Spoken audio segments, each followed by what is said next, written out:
Father, forgive us our trespasses, as we forgive those who trespass against us. And lead us not into temptations, but deliver us from evil. Deliver us from evil. Heaven, Father, forgive us our trespasses, as we forgive those who trespass against us. And lead us not to temptation, but deliver us from evil. Deliver us from evil. Oh, Lord. Hey. Father, forgive us. Forgive us. Forgive us.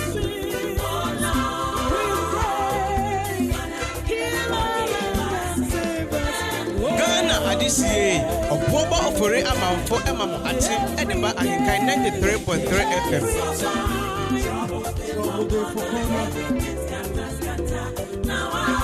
We need your blessings. We need your glory.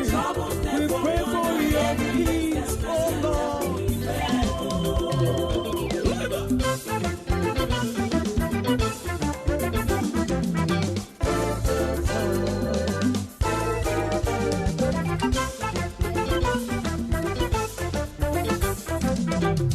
One, two, three, four, five. So awesome dreaming, yeah, one in the dark. Oh my, Jesus, yeah, the one way, yeah, put Jesus, yeah,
Holy Spirit, we wait upon you.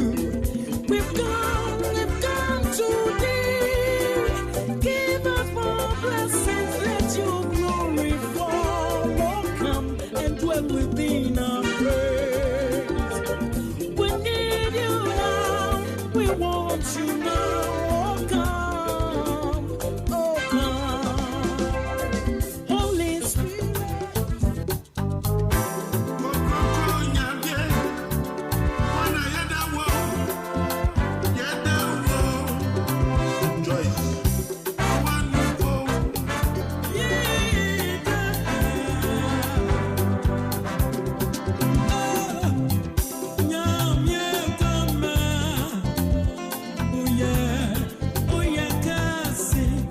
Ghana Adisiye, Obuoba Ofori Amanfo Emamo Ate, Ediba AHENKAN933FM.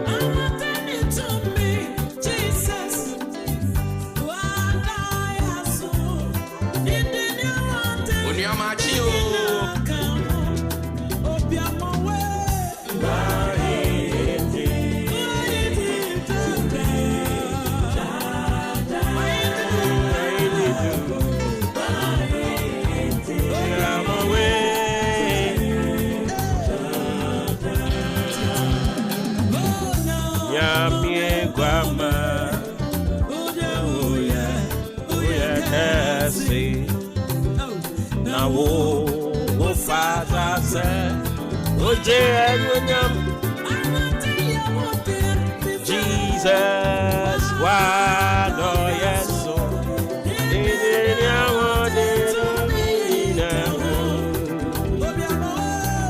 why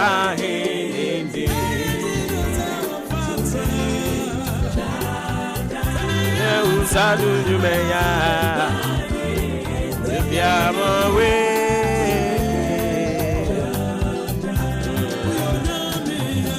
Uyo Jame, Musashi Raja, Mary Santi, Wahi Indi, Duricha, Wahi.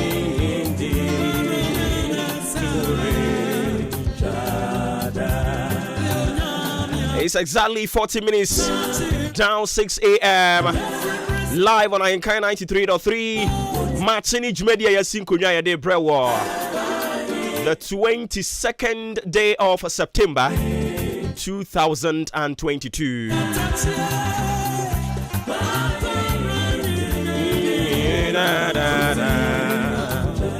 Come on.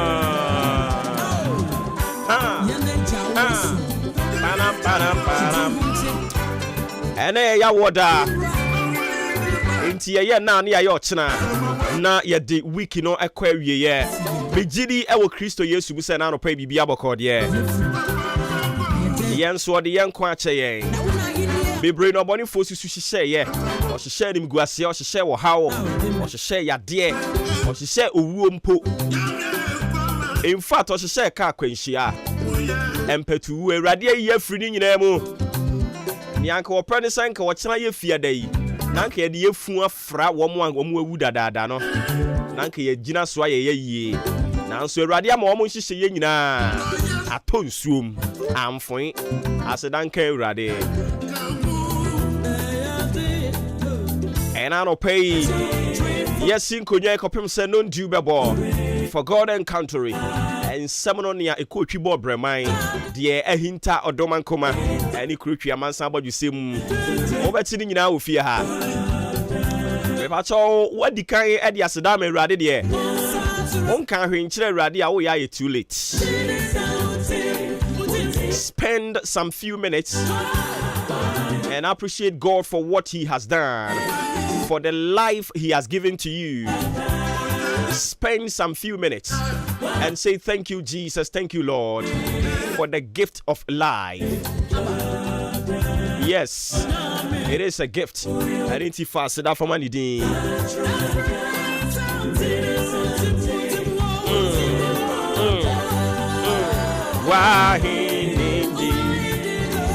Broadcasting live from our national studios here, precisely at Chimabo Wabo and Yebutu Omepacho. We are here for them in Abeti and Kan. www.ahenkanfmonline.com. My tune in Modern Ghana, Zeno Radio app. Not doing this alone. As always, Udi AHENKAN933FM. Being the executive producer, Dreampa Yini Kofi Mengsa, Kobe K, Kwame Asante, Billy Man. Meeting Obuoba Ofori Amanfo.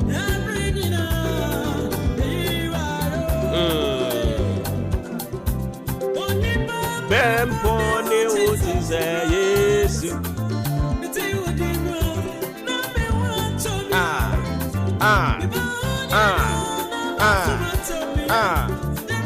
Enti Enra Yamba Enra na omo kyerɛ sɛ ɛyɛ Kwame Nkrumah Memorial Day. Enra senko tiasia anka 115 years. Sɛ 13 so anka wanya. Enti Enra na omo kyerɛ sɛ yɛ fufida. I'm using omo kyerɛ sɛ san senka yɛ mememe nko ade a anka sa holiday no so nim faso. Oh yes. Eka meme nko ade a but anka meme nko anti no mo kyerɛ sɛ ɛyɛ afufida. I subscribe to the idea say yes, we need to recognize omo sacrifice the amount man. But say yes say e obi awoda and nti yankwa adwuma obi antena fie ne de me no mo nya adwene. Anka ye betumi a commemorate yes. Say TV so kro mampani betumi atena ne office ana ba bibia na yakai opani no. But say yes yankwa adwuma ya nya hwe yantena fie ne de. To me de esu ni mfaso eye me ma dwe nkyere esu ni mfaso na orese nkrofo ani agye aden a ye nkwa adwuma ei o mai mu ya deliverance yo ya deliverance kese papa say eye Kwame Nkrumah birthday iti ye nkwa adwuma ne titifie oh there be. Yes, we need to celebrate our heroes and heroines, but baby, your mind any chiresi siya no. We don't need holiday no. I'm telling you.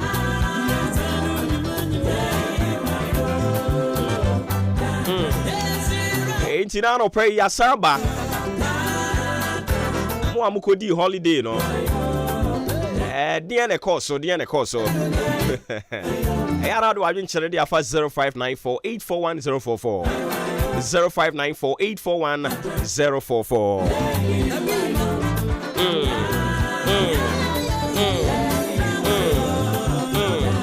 Come on. Internet, very good morning going out to you. Blessed Sun, 2 p.m. Asante Mampon. In fact, near Koso Ghana, no. In fact, this one too is too early. Yeah, but we will talk about it.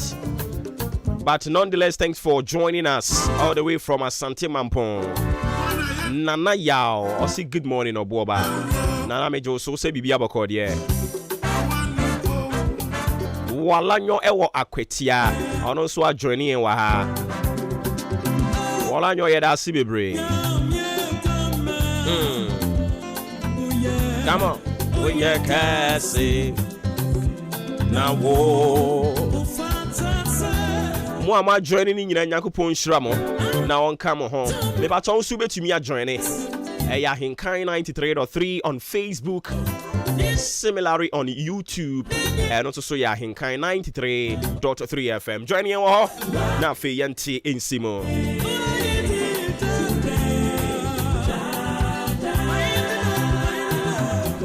Enti bese na nsanye woko mankasimu ohene a wo ho enya mankasimu hene o se enhemfo no ye wa hene ni bi wo ho no mo na enhemfo ne baako e wo mankasimu sanso na osofo baako omo nyina wo mankasimu ho no mo ababa wa wanya omo chese owone early 20s and late 20s and omo chese wo Mwate ho asem dada o maka ho kase body a kire mo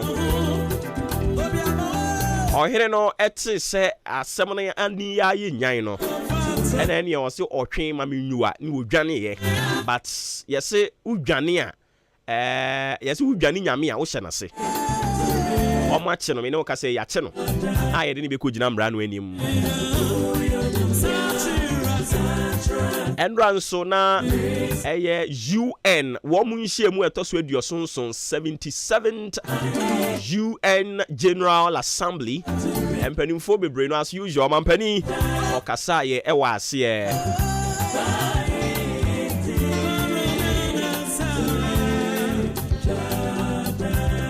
Sanso na me no kasa ye nwana mo NDC for kire se Electoral Commission a propose se omode eye Ghana card and a eba be sole document ediama registration omo kire se omo bonyo so omo be reject ampara omo aye ho press conference a kire wo mo adwen edia fa ho anopo ye be hwe ne ye dimu enkomo se na ya woda de ya na show ni ye war packed but ye pe ba bi ne de obia ahye se ne be obia be enjoy show no me pacha omidin nsesan Obuoba Ofori Amanfo Kotoku Mayor anopo ikan ho the free sabre up him say non do everybody there here for God and country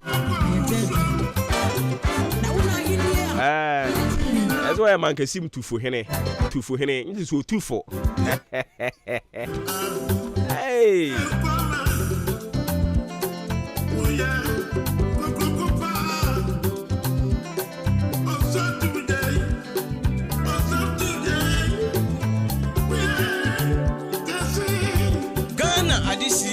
Obuoba Ofori Amanfo Maakye Ediba AHENKAN933FM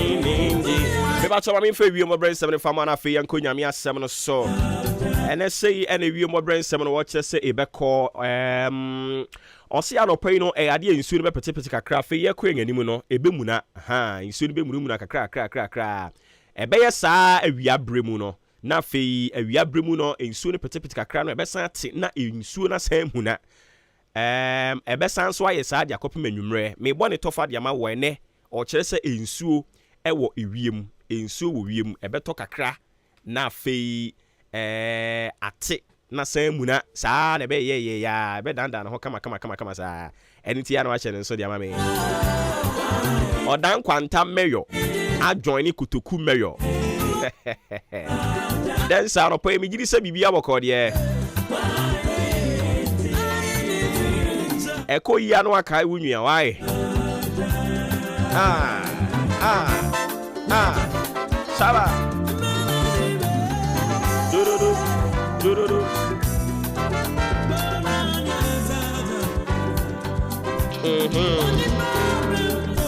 Let me ready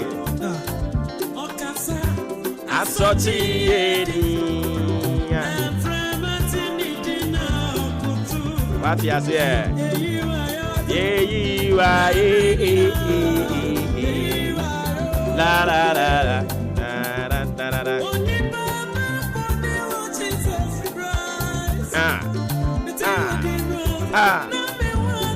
Every two parts of our Bible on a yemi fan call.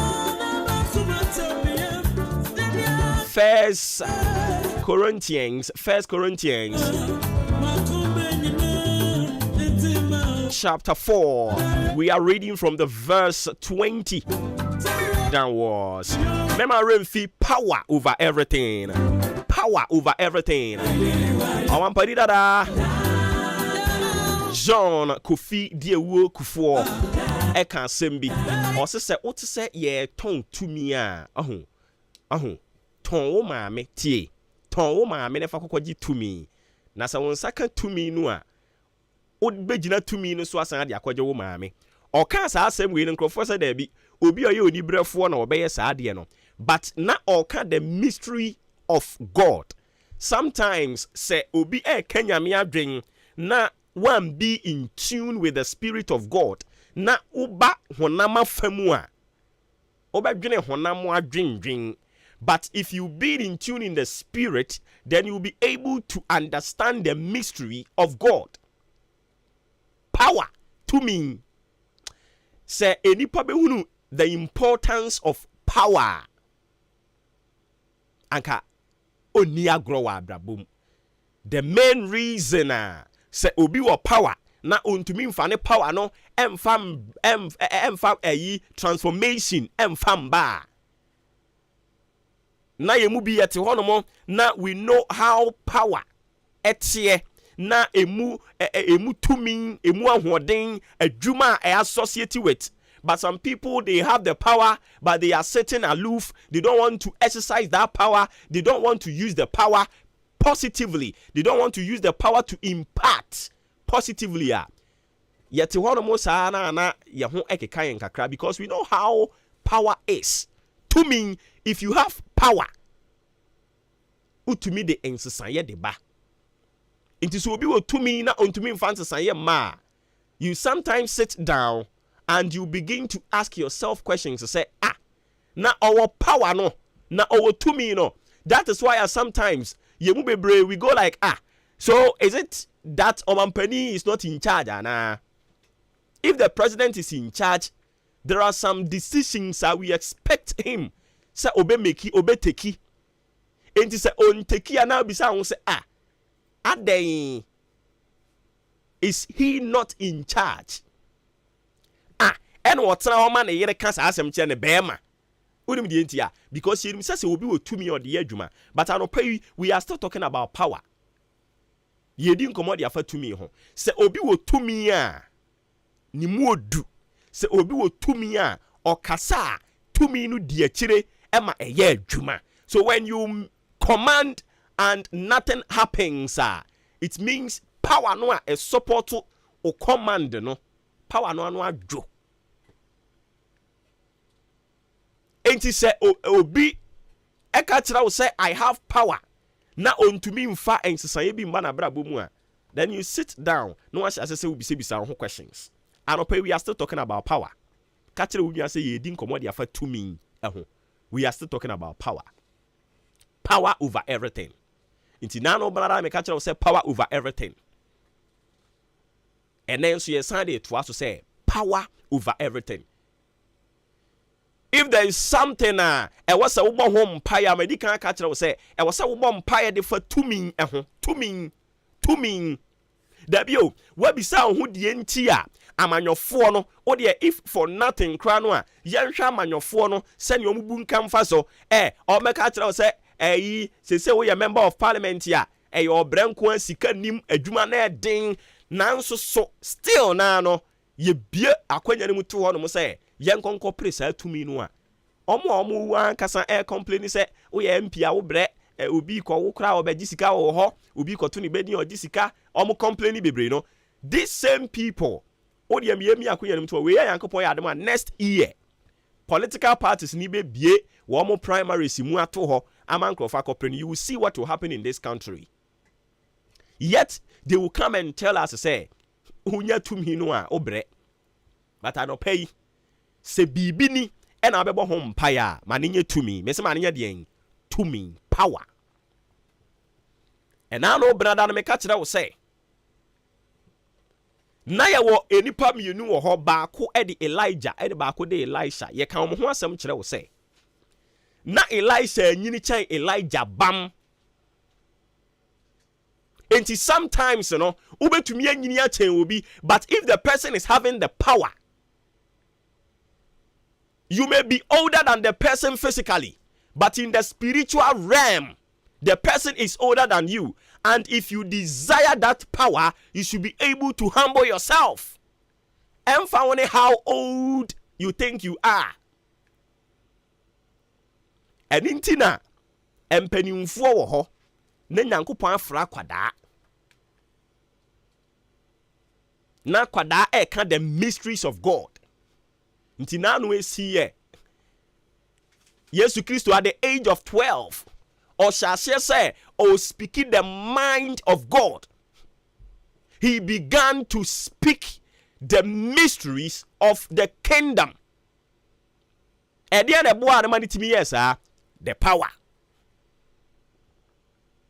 Enti wo mko hia dan mu hono mo a ye wo nkwakora ti brekesefo a wo mo abodwi se ebigu yawam nanso so yet the 12-year-old boy Jesus was the one who stood before them and he began to teach them the things of God. Ni nyame pe ene nia ompe. Amen. Enti na no pay se bibi nie na wo be ya ho akonkyera ma ne nye tumi. Se bibi nie na be bo ho mpa ya apre ahwehwe ma ne nye tumi. When you have the power, sickness has no control over you. When you have the power as a man of God, when you pray, the power will follow and testimony and deliverance will also follow. Enti so ye nyame nipa na wo bom paye no na hwinsia, you need to check o power say na tie. The kingdom of God is about power to me. Hwamanyofo yi ewiase to me mpo hwese ne ya omo pre efompe na nyankopon mu to me. And it can kind 1 Corinthians chapter 4 the verse 20. Bible is saying, or say, for the kingdom of God is not in word, but in power.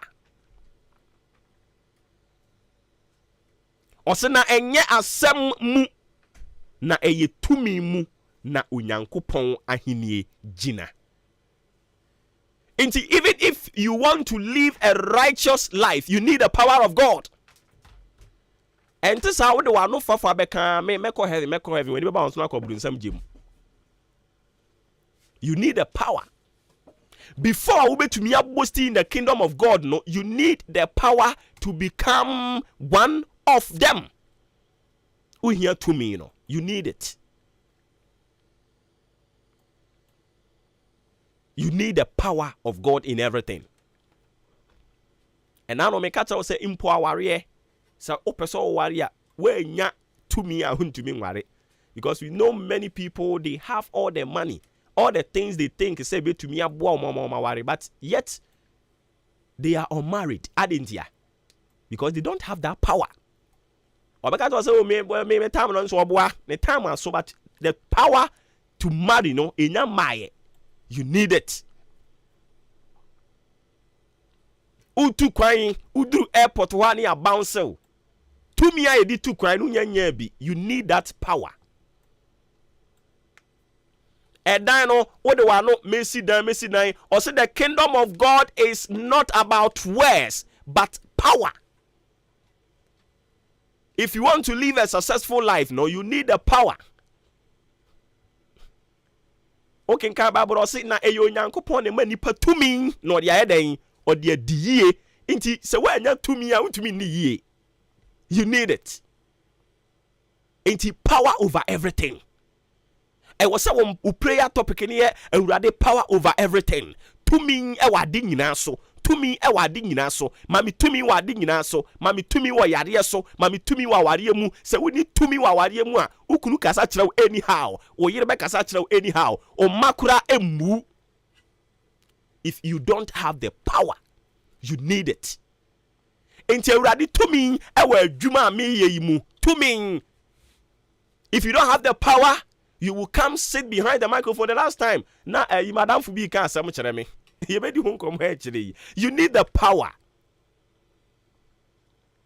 You need the power. So when nyankopon to me now, hey, you can be good, you can be the superstar, but yet so superstar no. Enya de ebe tra asanteman mpo. Sa bari ya de ho no. Superstar no, it will be hovering around here and no one will get to see or hear about you. You need the power of God. Into power over everything. Or say, for the kingdom of God is not in word. And yes, someone say we can may see die. No. But you need the power to build. You need the power to get everything done. Even a quiet first why you training kwada and mama be penimpa. You need the power. We furu no oye funu no. I was say we to be the one sato oyire se munya wo ya. That is a fine case. Fa won sato oyire ya funu so na bompa say ye hia tumi a ye de be won kwada o mu be di yie because enya ya furu nyina na won kwada o mu di yie. Enya ya furu nyina na tumi won kwada e mama be ye kwada pawo. E mama be ye mpanimpa. Enya ya furu nyina na wo nkwada e mama be ye sikafo. You need the power. So pray. Fansa to your fruit so what were we so abompire ma womba no. Say may God give them power to make it in life. Eradin kan ho. Nana dom no so fa ma wo. Ofre me Obuoba Ofori Amanfo. Say de bia na me ka kire wo no.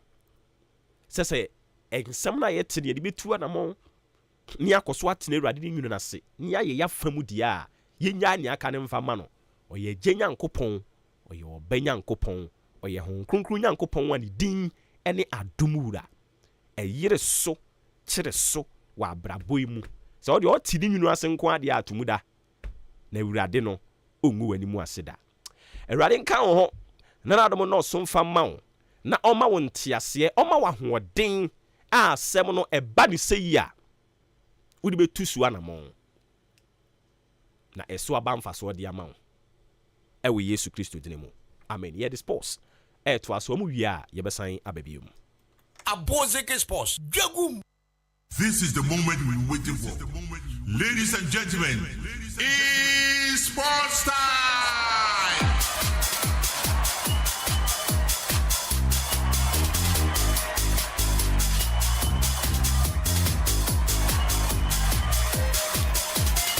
Honorable Clement Atefa Anopei, me a very good morning. Me gidi se bibia boko de ye de radia sia na wachia oyere ene abusuya na aka ni nyina de amayen.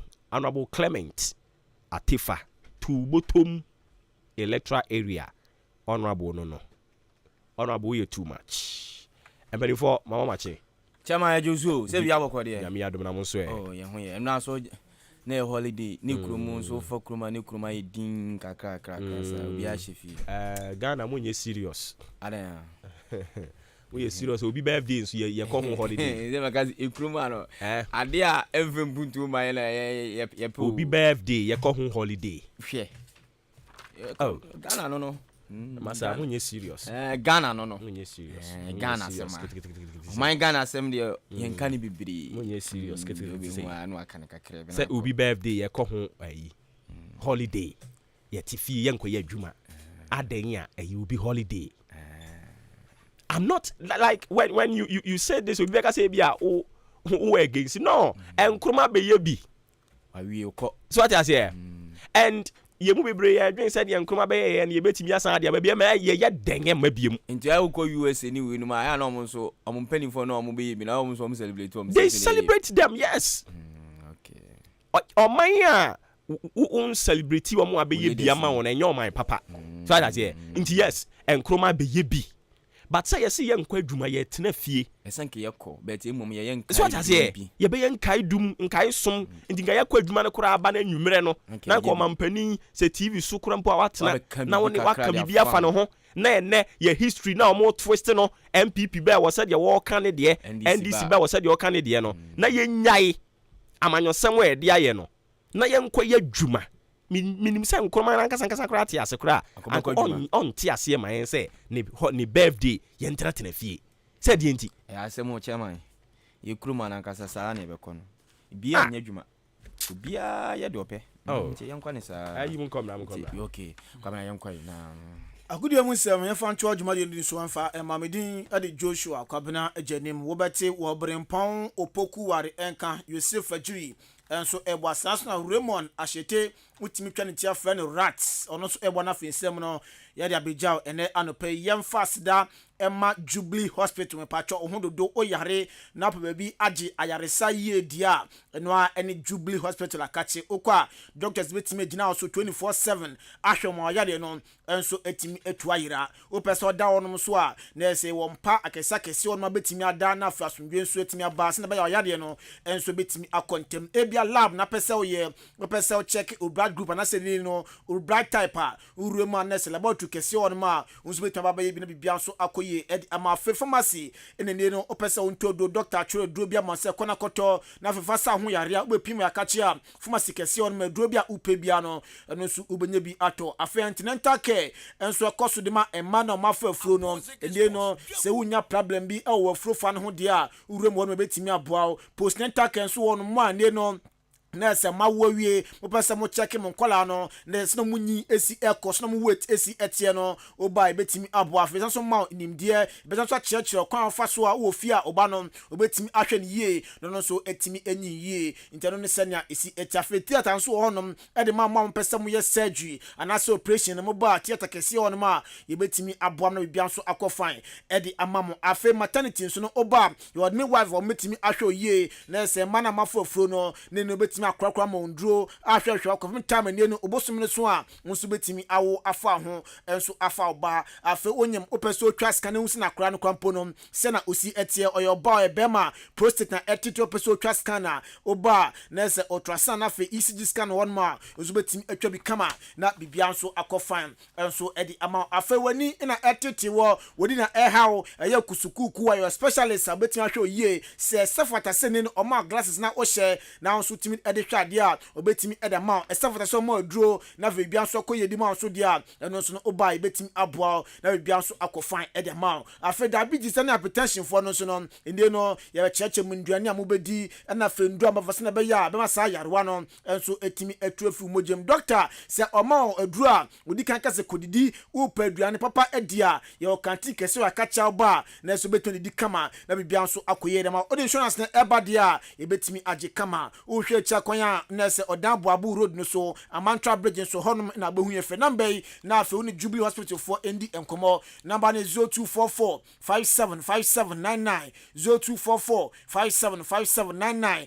and 0241 7846 Pacific Miles Enterprise. Ye ka se Pacific Miles Enterprise na ye se uti sa din we pe enema papa ane ye tonton. Ne enema na ye tonton no so eye papa udi siesie udem udi siesie wa sorry dem a ebetimi aboa emu bia ba ho beka se yes akwa anokwa kopafo me se wabo adwuma na owura mu Pacific Miles Enterprise say ene wo ye tonton Chelsea na ye se Chelsea no ye wa sorry dem Chelsea ho ye wo fie Chelsea ho be bia wo pe bia kunya papa bia wo pe wo office kura na obetimi abetobi ede asi ho afie tonton tables musical instruments asori dem for ne mosi asori dem we open machines udi go asori dem na agiguma obi abehun say yes hon konkron adwuma ho de a furniture mu Pacific Miles Enterprise afie galam say for no pumping machine no ye de papa ne de aba we enye pumping machine bia wo spark ya entimi monsuo we pumping machine entimi bonsuo ma gold no kra ehyen kra obi hu no enti kwaje pumping machine Pacific Miles Enterprise afie hand dryers no owura mu hairdresser for na ye the hand dryers papa de aba munkwaji bi na fe munfanya humanity enfema wom afi wuram so a ye tonton electrical fans na se fans no papa no eno na ebo wuram Pacific Miles Enterprise obenya bi afi ye tonton television set onu se nyame adoma November yi FIFA World Cup no eba so blabeju television set bodema obon se o hwe na wo hwe efiti 32 ekosi 75 ye tonton bi afi woolen carpet no esedem wo no ba ne ba obon se yes wato carpet papa enti wuram Pacific Miles Enterprise yenkoi coupon checkpoint ho akim so aduro kwano so ho ene ebutu yemfrey 0547 71 6580 0547 71 6580 0542 30 8730 0542 30 8730 Pacific Miles Enterprise now swaje so enema papa fie yanshan samna say FMV the UEFA Nations League no ena games ni bebre na ebos na say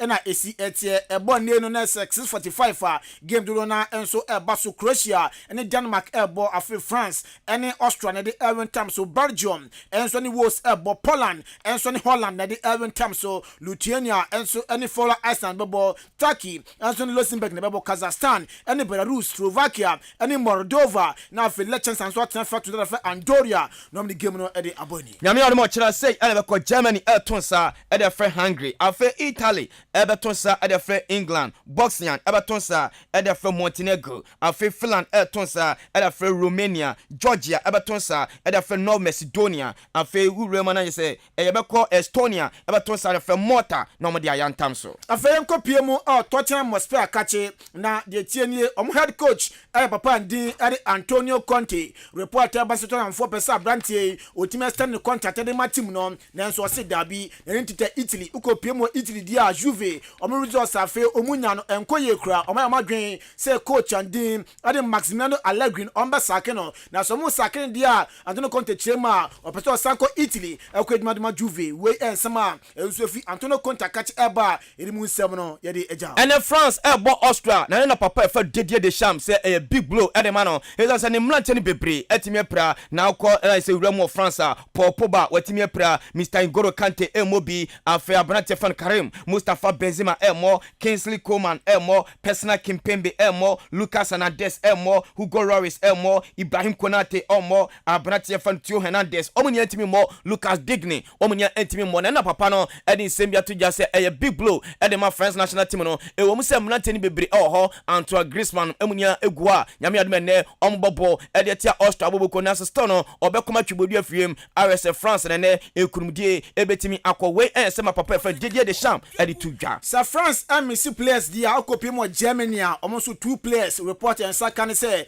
game edomonim ane no the UEFA Nations League na omni Hungary and afi England bebo no ya dia Sam Ranti menu omu enya bi embo Branton ni Manuel Neuer ene no oya first goalkeeper de ma England na ya dia reporter ban say onya bi embo Samson Lona Goretzka so no reporter ban say 24 NF squad ni nya ne say Sam Ranti menu o matesi positive for COVID-19 game na say Germany and Hungary airborne ifiada na afedo ni chema England Monday no Sam Ranti menu muntime njine mu ensi akan William Branton so reporter and say cancer Branton no nurse wenya flu enya do betimi aka squad no ho na do ni chemo Germany o msi of am goalkeeper din ade Oliver Beckman no ona kokofra be PMO na be da pomo and ama Germany minor Yanko Brazil papa fan Titi coach Adema Brazil national team no nyame ademo chena the Blasters of Ghana Empire bedwa France abonte so na now say na training ne kwaso no na brate fan Neema eko prae na Neema prae no place ni akotwa Neema ho hia na brate ni pra no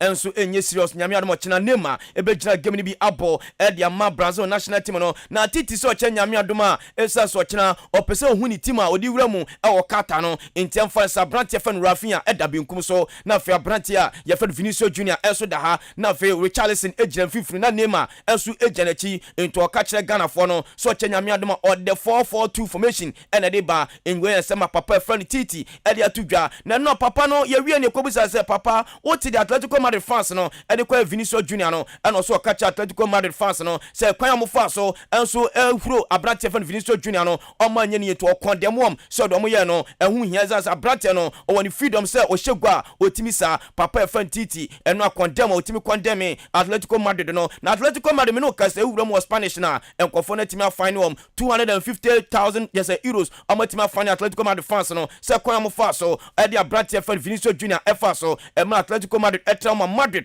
ekobone kan menu amutimi gba kono eno omukohura abrate fan no Vinicius Junior so no o ya drink me no ka se competition league no eto etimi afine Atletico Madrid 250,000 euros so munkotua isa se nyama no mkoe no eyinse hu se Titi akasa dia sanso na Tata enso akasa Tata me no ka se die on no ye coach Edma Mexico national team no ahead of the World Cup in Mexico any coach we na eko na ko pimo Mexico na ayen sema nam wonten so se papa ndim ade Javier Hernandez Chicharito no omfa ne enko World Cup na Tata ay Martino se Davida sansem ne die ono die on so papa ndim ade Chicharito no enya do betima ka Mexico squad na ko pimo World Cup eba so katan ase ni nyane so ko pimo ni mo no ma o players on bo modin ye pa ese Chicharito o si Funes Mori afe Henry Martins Santiago Jimenez enso sa place wo nyina no bo modin ese abrante ne Chicharito ntino ya de ono de ono papa ndin e de Tata Martino no Chicharito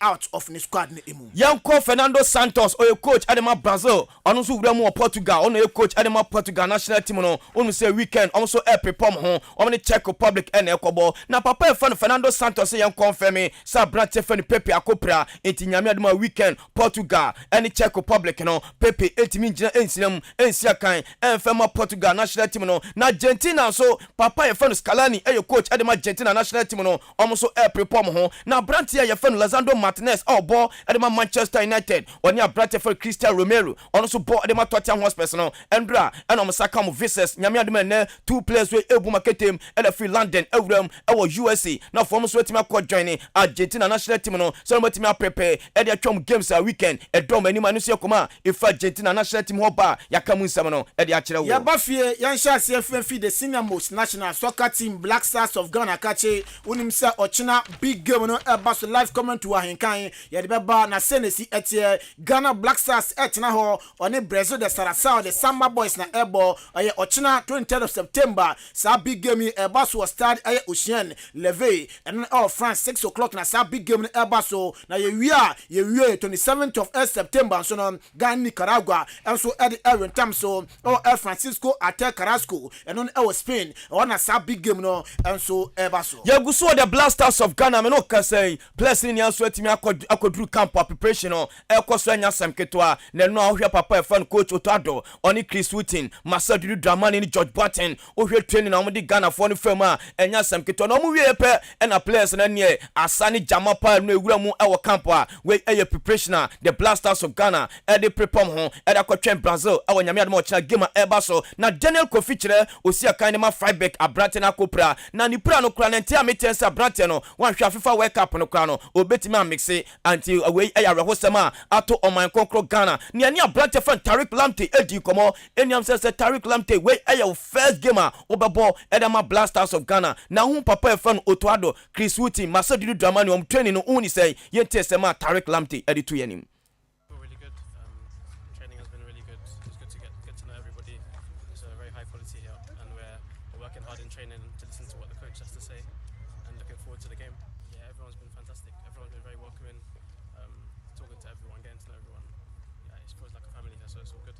Yeah, I'm very proud to be here, and I'm really just trying to train hard, give as best as I can for the team, and looking forward to the game. And in this game you have to just prepare really well.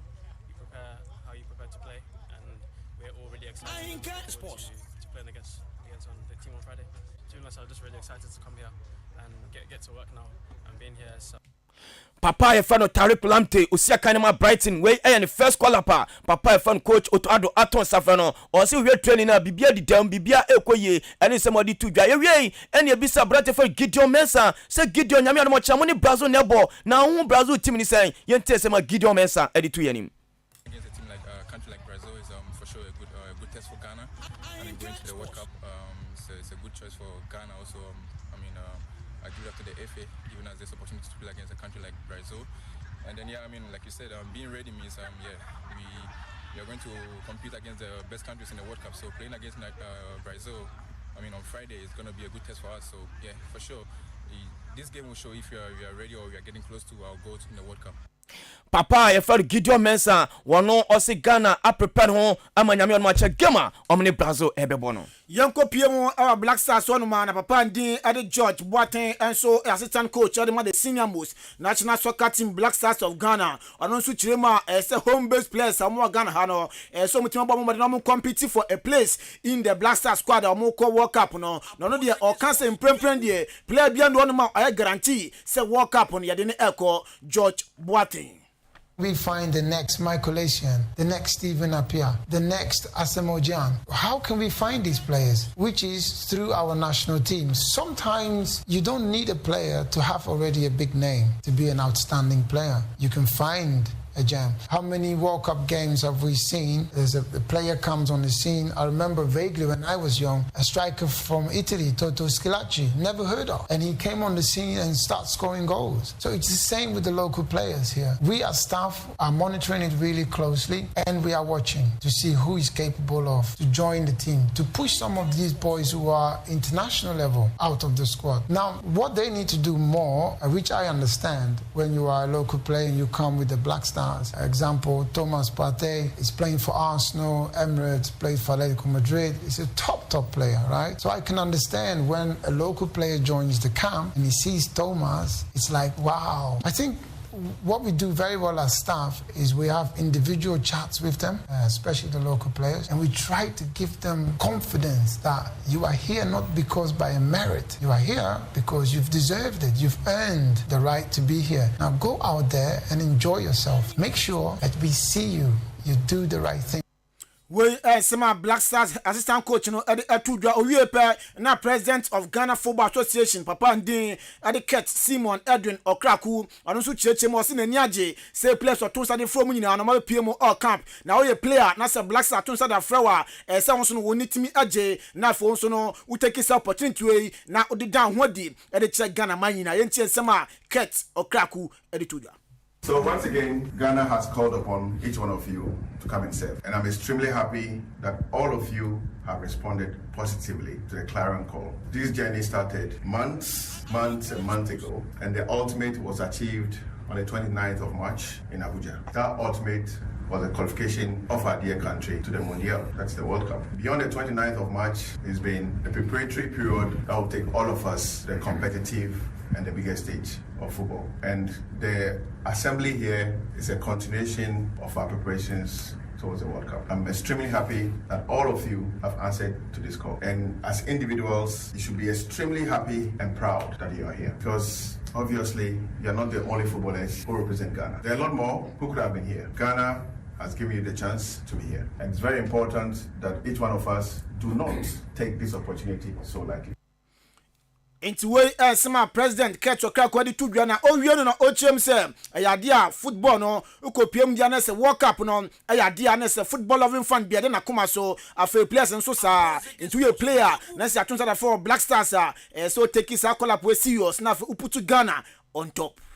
The World Cup, which is the immediate assignment ahead of this team, is the biggest platform any footballer Amati can think about. The World Cup is the biggest platform anybody who works in the football industry can think about. So it's a period where the entire world will be watching each one of us to make our individual selves proud and to make our dear country great and strong. It's you guys who have the opportunity to put our dear country at the top of the world. Through your individual performances and through the collective performance of this family here. So it's so important that each one of us keep our focus firmly on the assignment ahead of us. It's not a time for us to play. It's time for all of us to get ourselves ready for the big responsibility that lies ahead of us. And that starts from where we are today. The trainees camp to prepare for 2 international friendlies against Brazil and against Nicaragua. It's time for us to show.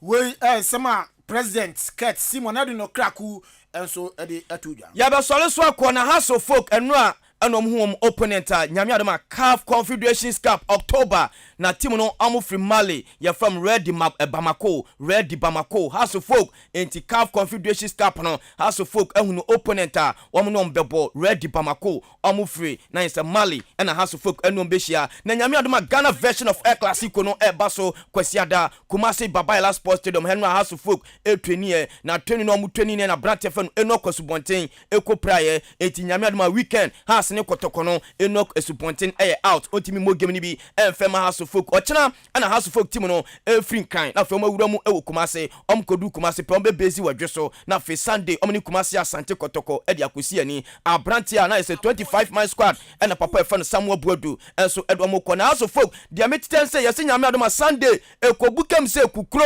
one share coach Prosper Nate Ogum and a Baba House of Folk Jumano na kwamana watu aso as a head coach on pamo papa e fan Samuel Buadu into the game we air body koko so mu nim ne kobukem se kukura wan hwade ebesi nye na kotoko nso so ate abrantie fan George Mfegi ono so ko Ismaili ti se die kotoko team nu awiawia ma e se na na yamponzo tonton place ni adi abrantie fan George Mfegi okọ abrantie fan Frank Ntula Mbella enso ono so akọ de ama team e fan Ismaili deda na awen so ko Mfegi nso ko ti se die dia amu nso nko no na wate Abdugani team na akwasa ama wo no e we Iraq Erade you're from Talaba FC.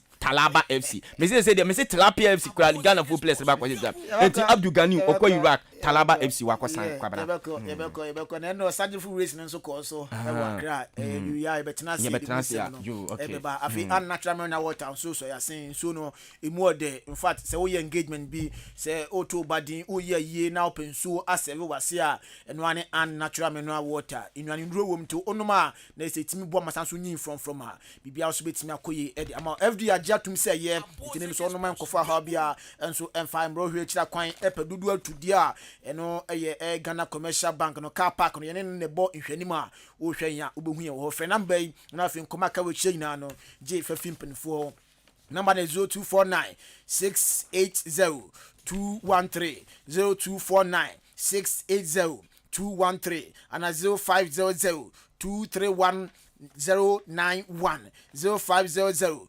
231-091 no frebejo so na fe komodidi no enso etimi atwas homidia de Joshua Kwabena Ejenim Yosef Ejiri eni no Obuaye South Room na Shete Ebuaye meni eya Obrempon Pokuare ne dia gudie mu nsem no ebeja ye sore so na fe captain in the morning Obuoba Ofori Amanfo at the morning show no atwas so until then good morning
Nation demands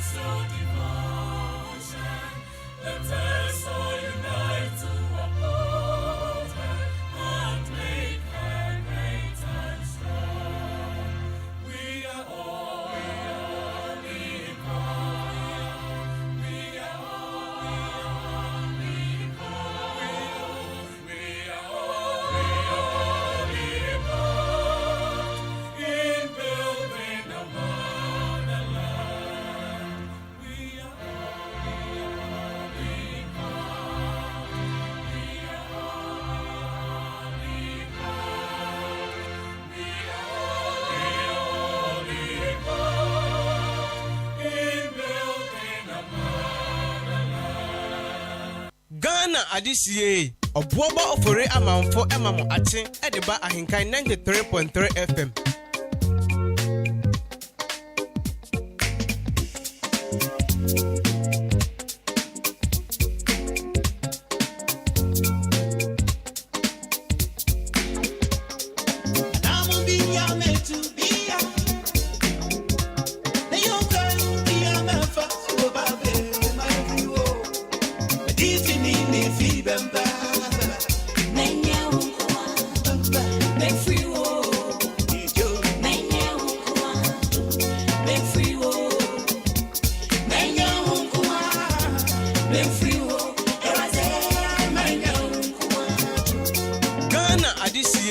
Obuoba Ofori Amanfo Emamo Ache Ediba AHENKAN933FM.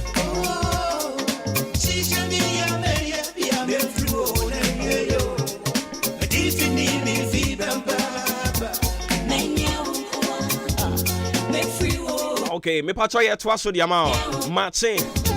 And one Augusto awo 80 near the sports. And it was so ye de aka nyina de ka ho. Wo da chinti.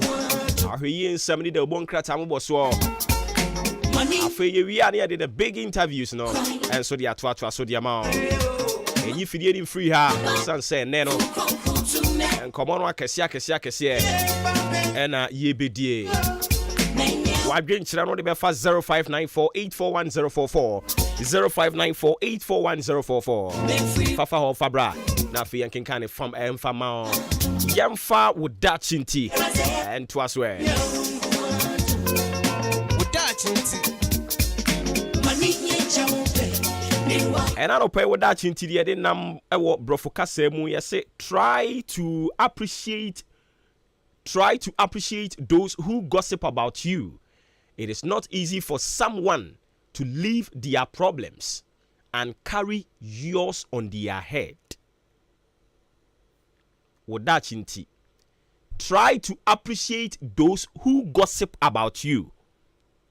It is not easy for someone to leave their problems and carry yours on their head. Wodachinti. And then yede nam no. Na di bia bapa. Try to appreciate those who gossip about you. Enye bete se obi. Enembre mu a Ghana aye hyehyehyi. Enembre mu a Ghana ye pa ye ho a ye hunu ya asene mu yi. Na obi agya ne hawo. Ono agya ne hawo. Ono agya. Ono no se o se de ne ho efiri ni tiri ko siri na ase. Ehon sakatu onu agya sa wo haw ni nyina o pesika kra koye ni ti onya o pesika koyi ni tiri mi onya aduro adi twitwi yese kra mpo osre wasori anopai ode ntoma baako na ebetwa ni mu enkrofo ho nsem no wo beka wajai sa na ade so ni nyina ne mame ensa ontimi hwehwe wom ehwa so ni mahwa nkwada na hwe ofirifie we mu na okọ we mu ofiriwe mu na okọ we mu wajai sa o haw ni nyina de asi ho ene ono no atam wo de ato ne ho so ene onam na o ka kire nkrofo wati di asma asi aye wati ni obenti aye twokrodo sa na ode ne nam sa afo no ne na no pai wodachinti de yesu an se eya mo ani nso wo mo because adwuma na o ma fa to mo so ne nya adwuma ketwa se onu no be ja ne how de ato ho na oso ode wo how beto ne ho so na onam na obekeka wo ho nsem o bedi wo hu nsekuru no enya adwuma ketwa enti ana ena no pay wodachinti de ye kan say those people no try to appreciate them mo ani nso wo mo chance wo mo adwuma no eye adwuma den pa empanimfo sese obi bi ne abobonua anka abeto akuma ama no sanse adwuma wo ye ne owu adwuma na weru mo de no so wo mo nso ye no ano odin onu agya ne hawato ho onu agya ne hia ne na ho kire ebinim kunu mu vim wo mo nso won kan ono de aware ono no te ho ne nya papa o but won kan ne de ene watam wo de ne wode nam ene wo di hu nsekuro o kan ho nsem saafo no anopai yesi Eya ushia wo mo a buo mu bi. Buo mu bi because adwuma na omo ye ne adwuma ketwa. Omo adwuma na omo ye no ding. So try to appreciate them because it is not easy for someone to leave their problems and carry yours. Oh, how no? They will carry oh, how no on their head. It is not an easy work to do. And to appreciate those who do that. Omo mutumi nya abotre. Tena se samo monai. Wate asumasi. What wo benten. Ei, na si se dia abebo mu no. Me say omo yes adwuma no. Omo adwuma na den. So ono no agyae wono ne ntoma mu kankan ne de ne de ato ho. Na all kan wo de no. Sa adwuma na den. Ono no ehunu se yetimi fa kwan we so yeyie. No ono de ne de asi ho no mu a wo bre. No ono momu ehunu se akwa we wagye sikaduro akwa we wakunipa no de ayeyie wayese no de ayeyie. Na onim we nim nyina no wagya asi ho. Na ono no so na mo haw kro no amu bi. Na onkonko pa no aduro. Na obetam wo de asi ni tiri so no. Sa onipa no hia no a ebetumi an kwa man captain's band. Se wunua je na adwuma no din. Oda chinti. Eya no waye ne saa de amayen. Ena no pai. Oda chinti de enam no. Try to appreciate those who gossip about you. It is not easy for someone to leave their problems and carry yours on their head. Oda chinti. Eya na watie we na wahye ne nso ma me. Mepacho ahwe nsem ne de to aso. Also, be careful on how you travel in marked vehicles at all times. Be circumspect on the security context of the area and time you used marked or branded vehicles. For example, vehicles bearing names, company logos, etc. And then near Dr. Kwesi Bani de buy no. Or say, be careful on how you travel in marked vehicles at all times. Be circumspect on the security context of the area and time you use marked or branded vehicles. For example, vehicles bearing names, company logos, etc. Inti eno so de ye ka kire woni nyina ne se ena no pay Dr. Kwesi Bani ese ahweyi nsem eno no ye bambo nsem a ye ka kire woni se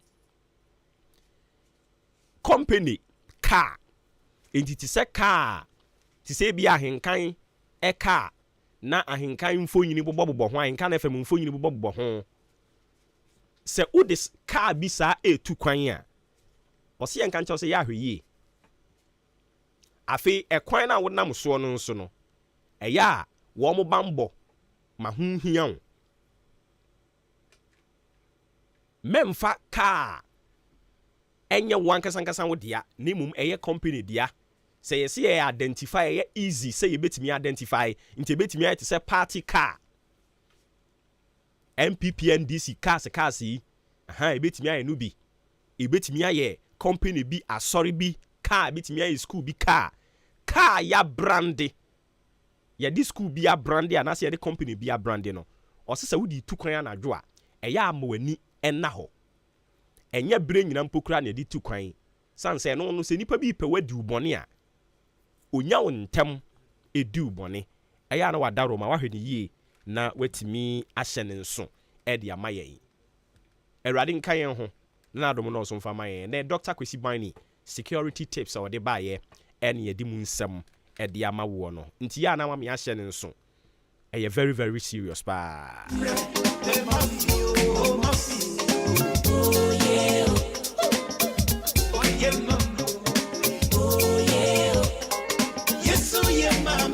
Yeah, did our bonk rat abo so ne beto aso.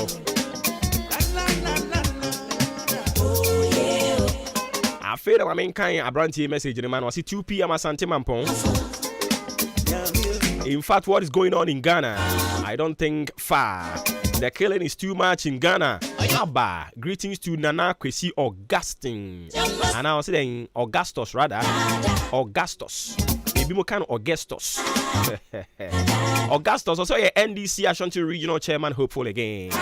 And I'll say 2 p.m. or the Frasante Mampo no de ba ya da se. Nana ya kan wo de ne dada. Wolanyo ensu di free akwetia. Or say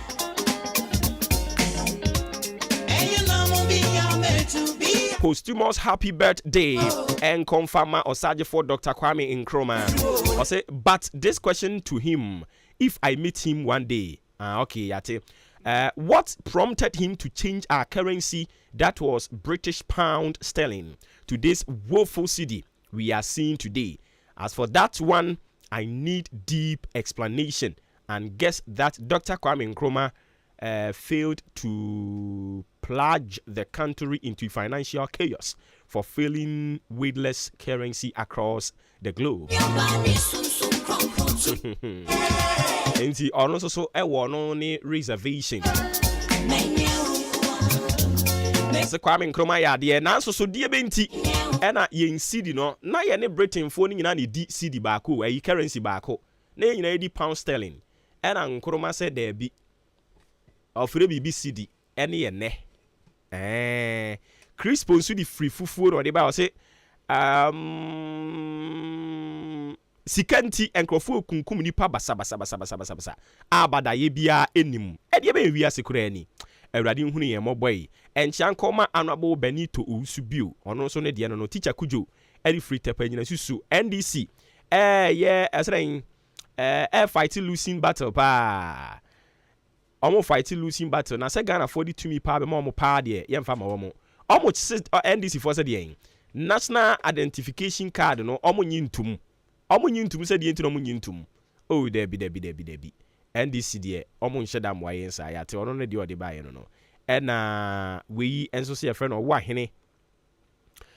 ahene enso kire se according to World Bank food security report for a year month we any August and September no or say Ghana atop 10 ewo countries ya high food inflation ewo sropa Rwanda ni Argentina take no mo akaka ho nyina enso kan list no ho na so oba Ghana Dr. Efri Yakoto ogba adwuma ama na me no ka say food security gina ne nan so pa we enso say friend MC ya pre kon say good morning dear host menchia enconfirma Dr.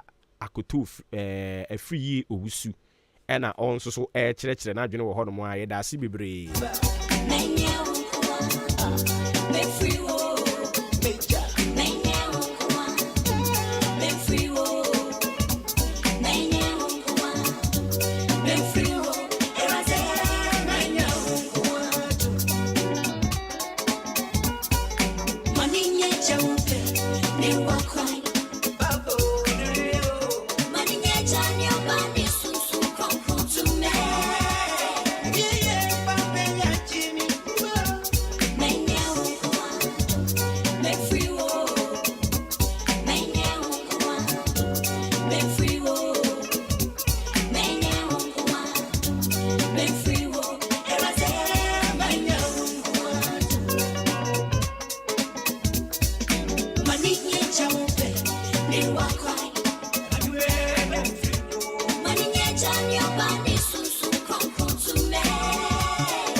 Krata mo so ne de to aso de amamo afei wi ana ya to aso enso e de amamo 44 minutes into 7 a.m. kwaku apomboko de bokobo enra mo ba adwuma ana mo so di holiday ni bi o wa ma udi o mo holiday ni bi oh okay na enra se weekends pa ase na Monday bi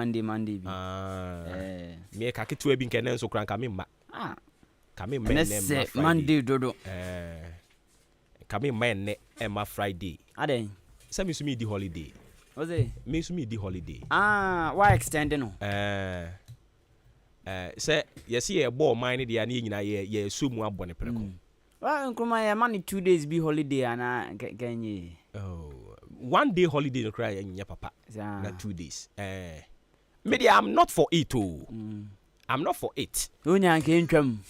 Enya say ye ntwam oh. It shouldn't be a statutory holiday. You bet me a commemorate. So what I say? But Kwejuma.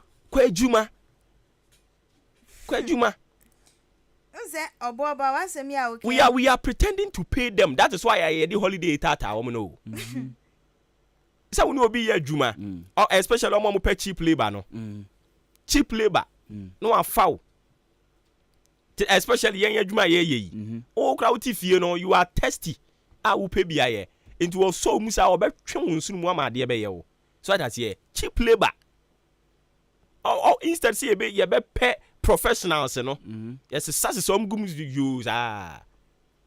Memento do can I see? Okay. Holiday no. And home common a woody. Holiday no home common American. Say cheap labor na American say because I buy no any my phone in din ye no. Oh holiday abamo home. So that's here. So when we din ye when you be call mo say dabi mumi nya holiday no. No because of nyama enyama koye nti ka so mo nyama na. Okay. Oh, okay. Now we on president was buying no pretending to pay them. Inti no holiday bi ba say monyama home any ne. What is wrong? Enti oba hima na person will make you point be. Na me ka say enra na me ne yi nam safo a. Na me ka say holiday yi pa me no e ka me nko a ka yenyi fi o. O de edu a yen kan ne say ye ka ye first president but I was see ekwa adwuma. Me can no on to my saint and pay me to so kind of friends so won't just say you bet me you use September the whole of September no ed ya kai osaje for Dr. Kwame Nkrumah you bet me a series any a friend is saying speeches ahodo na ye can history so what I say it in the whole of September nyina no anka dwuma e dibedi no if we want to really celebrate him anya one day and Nkrumah dwuma obeye no nya daba akopɛ na wɔse ye de celebrate no see ye pese ye celebrate ne pa dia I was thinka ye in series it in be a first week of September a symposium second week ye be a ye nyina kra di si wa pra Ghana nyina mpokura nka ye if we really want to celebrate Kwame Nkrumah enya one day dabi e de be na ebro one day masa wa be bo o na akwadworo akwadworo nti monso nti holiday ero bi ani age onya babebo o person celebrate Kwame Nkrumah bet me celebrate no but not just one day you can use the whole month of September the Kwame Nkrumah na ka muni na schools mu na mo jai history na mo twist no na mo na schools ni mu na mo kire nyama ni nyuma dabi okobobo ni nyuma so be bisan se na mo so mo ba ye na ka mo nam schools ni na mo kire nkwada no because e hono mo na e wasa mo target because yanya ye ba before Kwame Nkrumah no se yenim obi NDC ni a obelieve Kwame Nkrumah ne ma obeye ye obi MPP ni a o believe de Kwame Nkrumah beye ye sa na akwa ye sesi ya o and ye twisty history no Africa is not poor, but Africans are poor. Kwame Nkrumah ne kan. Oh, ni nyina na yi nsem wa sa akeke. Enya no bi na unipa nso amanso yi. Ghana beyond 8 o kan wi anu akoze uni ameboa. Mo ma mi koko. Uni ameboa mo ma mi 2 cedi. Uni ameboa. Uwie nso abeya Ghana beyond 8. Eno ne ye de ade. Ghana beyond galam say Ghana beyond history amo twist no e dia favor mo enem ko ba bia Kwame Nkrumah da Kwame Nkrumah museum ho no ko koduru okra rebe ho I time so mo redevelop ho na ko he de o maye ho yes ye ya anya ni ye na ma mo nkekare mo animu manya mesom pa mo ye nya atwemfo ko fi oduru benya mo ye ntwa so de enko ye animu mo ye na atwemfo oh ya obo bezo on kasa me kanya me adwen a kire mo enti no yes ya be ya ye ne ni yi na ne mo ya ne kwasa okay enti enra ya wie no ano no ya wie and Ryan, Yati a holiday, yen. I thought we can pay. Okay, ain't you no. Saturday celebrity Kwame Nkrumah. And one no. Yewie. Ah, you're serious. Yewie. You're serious as of mine. Now you to me, show Obi Papa. I'm a friend of Papa, you also a president, Eddie. A free Yakuto. Afibia or yes speech. Otimi na watch him wow.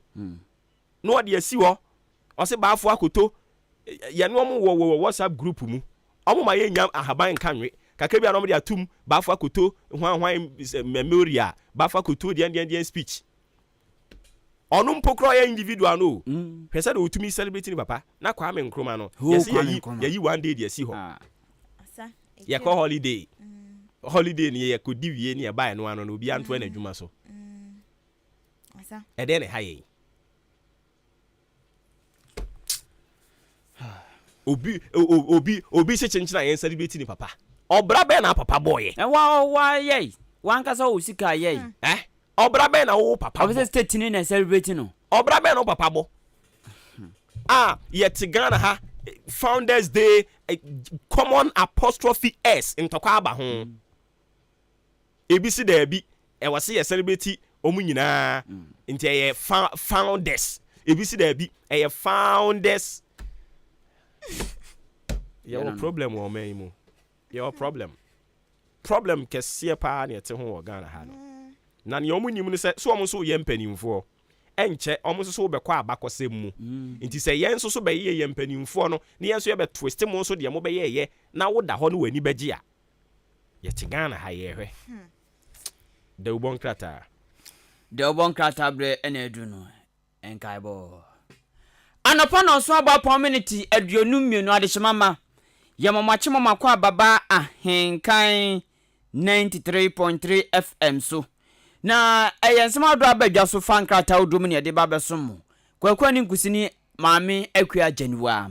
Adehemama dem de ehase eye daily guide de obokrata daily guide ebo amane se. Galamse himma Aisha wan ene obekwa kogina atimbo nanim na womo eno no ato adwumedi awodro no so daily guide obokrata na ebo amane wi osofo a one ohene bi aka bom ekum abaiwa okọ interview a ka okope kwan ewo suku ma akwakwode ntete se nurse ni ka afi na okope interview okoye interview na nka wa pa admission to onyama nurse ni timpacho ti wona si yi onyama nurse na afi na nka okoye interview a wakoye wie eno achi ye ko hwe na ye kutunuo efom a yesie no sofo ene ohina wom di se wudie ya we ewo mankasim na abusua yensa ka wom a daily guide edomumfoni aba a ededa nimianum sei IMF bounces Mahama odiaba no yen banner caption ya no pe wom de wonsem aba omampani na nadoda ngwagufado dada woma edisika hyenyumam ma emu pagya na yatumi afanipa dodo na woma ebiebie companies no yesi odada wom se wom mra ebibrem odada sai wati asiasa oni omu dinsa oso cheche no mani eni so kire wom se wom nti no ma bi ase ansana ti eno no yensen woso a ekoso ya daily guide ede wonsem aba yesi nipa makomako enkono ahwere wom nkwa ewo boko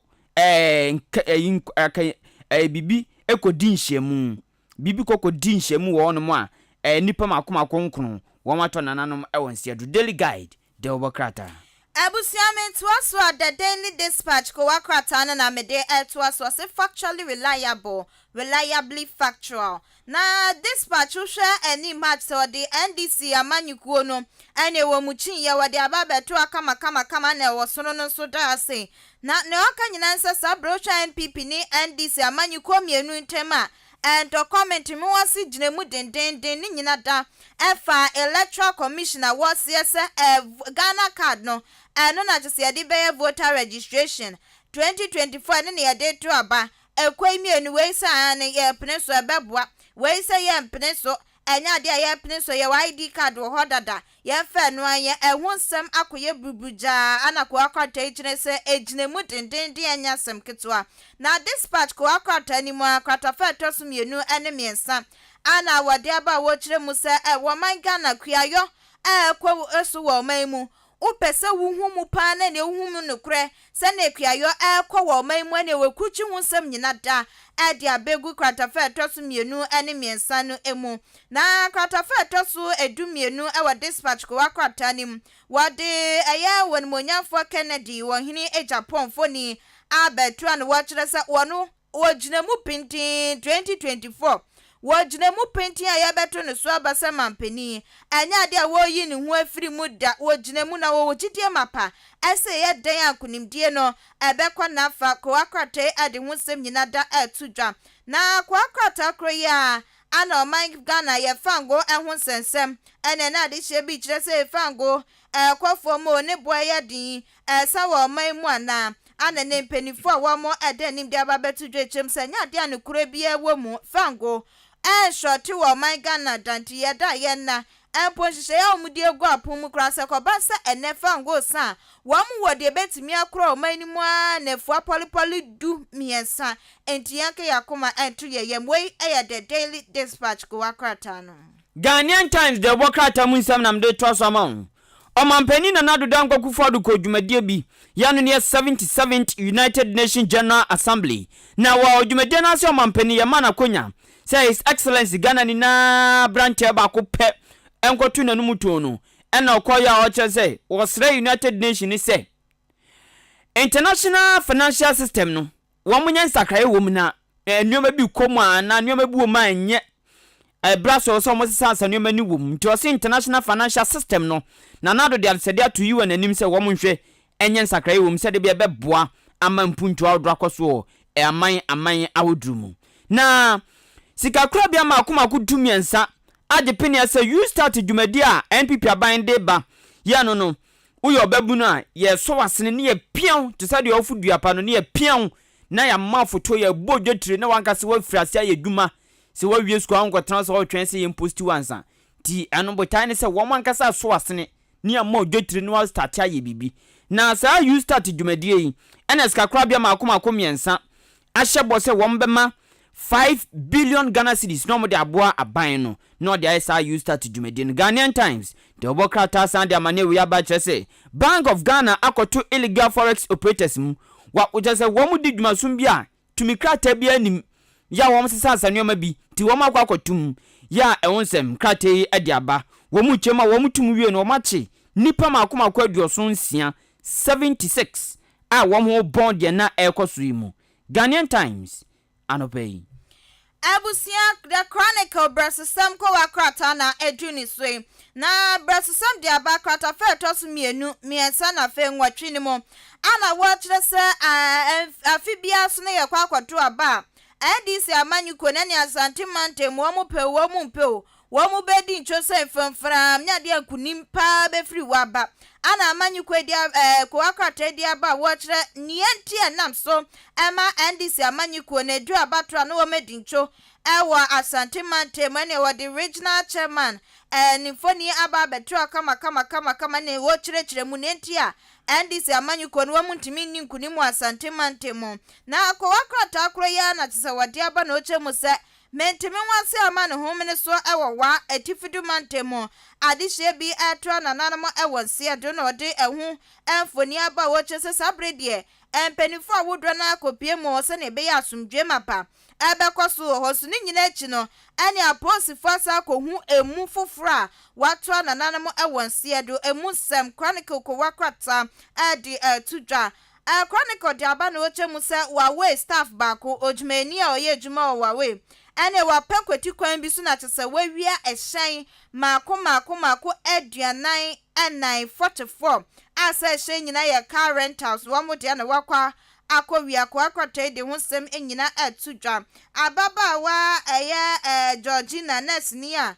wakwa page ma wakwa ye ni interview na wetumi awia nurse ni nurse adwuma bia wasofo no wɔ hene agye ne kran kwa efiri ne sam so ko akrate de ɛho sem nyinada atudwa ene anope atudwa nanope ya to de bokrata na poso so dem de to so ma wɔ daily graphic de bokrata truth and accuracy every day odi omampani na nado dan kwakufa dumfoni asapiem wanum sei ya oka ɛho asem biem international financial system no ɔse enyen sakraye ewum omampani san so de adesrede atu United Nation anim UN nim wabra na ɔkasa odwumedie na sese wɔn nhwɛ sɛ aman awudo ni na somdwe no wɔn bɛbɔ ho ban wɔn bɛbɔ ho ban pa na we no ɔka wie no ɛna United Nation rep anamonsini enso ɛde bi to so sampa edi sɛ fata sɛ wɔ sɛ yɛbɔ aman awudo no ban titu ni aman mpenifo no wɔn nhwɛ endi sɛ adwuma no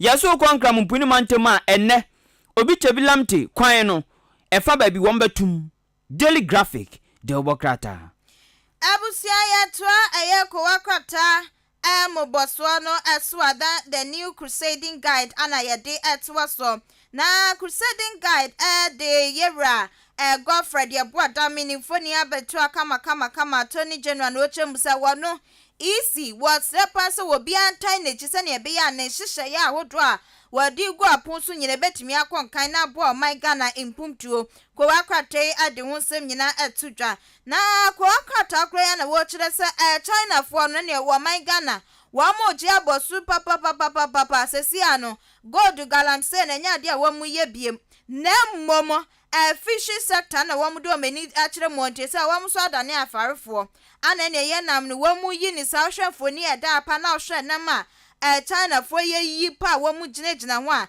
enya asem ketwanti wo boy kokose Ghana yenhwe yo wo megya galamsey no sesi a afare adwuma no na wo mo kwagye aboso crusading guide ko wakrata de ho sem nyina da so etudwa na crusading guide na ne wode abafutuo pa na ekọ ama NDC amanyiko ne se wo mo kwakoto aba de ye omu penifo ne 17 December wo mo kwato aba de yi penifo bedu omenim afimpinu ni aduonu enan abatro ni many executive general secretary wo